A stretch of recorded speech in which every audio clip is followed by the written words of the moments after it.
حضرت ابو ہریرہ رضی اللہ تعالیٰ عنہ نے نبی صلی اللہ علیہ وسلم سے روایت کی کہ آپ نے فرمایا، اللہ تبارک و تعالیٰ کے کچھ فرشتے ہیں جو اللہ کی زمین میں چکر لگاتے رہتے ہیں۔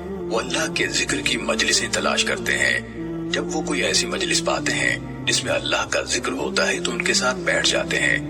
وہ ایک دوسرے کو اپنے پروں سے اس طرح ڈھانپ لیتے ہیں کہ اپنے اور دنیا کے آسمان کے درمیان کی وسعت کو بھر دیتے ہیں۔ جب مجلس میں شریک ہونے والے لوگ منتشر ہو جاتے ہیں تو فرشتے بھی اوپر کی طرف جاتے ہیں اور آسمان پر چلے جاتے ہیں۔ کہا تو اللہ عز و جل ان سے پوچھتا ہے، حالانکہ وہ ان کے بارے میں سب سے زیادہ جاننے والا ہے، تم کہاں سے آئے ہو؟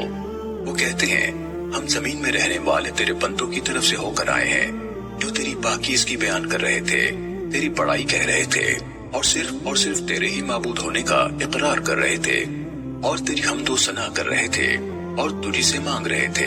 فرمایا، وہ مجھ سے کیا مانگ رہے تھے؟ انہوں نے کہا، وہ آپ سے آپ کی جنت مانگ رہے تھے۔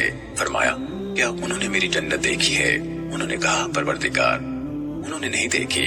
فرمایا، اگر انہوں نے میری جنت دیکھی ہوتی تو کیا ہوتا؟ یعنی کس الہ و زاری سے مانگتے؟ وہ کہتے ہیں، اور وہ تیری پناہ مانگ رہے تھے۔ فرمایا، وہ کس چیز سے میری پناہ مانگ رہے تھے؟ انہوں نے کہا، تیری آگ یعنی جہنم سے۔ اے رب، فرمایا، کیا انہوں نے میری آگ یعنی جہنم دیکھی ہے؟ انہوں نے کہا، اے رب، نہیں دیکھی۔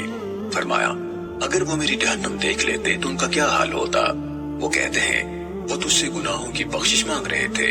تو وہ فرماتا ہے، میں نے ان کے گناہ بخش دیے اور انہوں نے جو مانگا میں نے انہیں عطا کر دیا، اور انہوں نے جس سے پناہ مانگی میں نے انہیں پناہ دے دی۔ رسول اللہ صلی اللہ علیہ وسلم نے فرمایا، وہ فرشتے کہتے ہیں، پروردگار ان میں فلاں شخص بھی موجود تھا، سخت گنہگار بندہ، وہاں سے گزرتے ہوئے ان کے ساتھ بیٹھ گیا تھا۔ آپ صلی اللہ علیہ وسلم نے فرمایا، تو اللہ ارشاد فرماتا ہے، میں نے اس کو بھی بخش دیا۔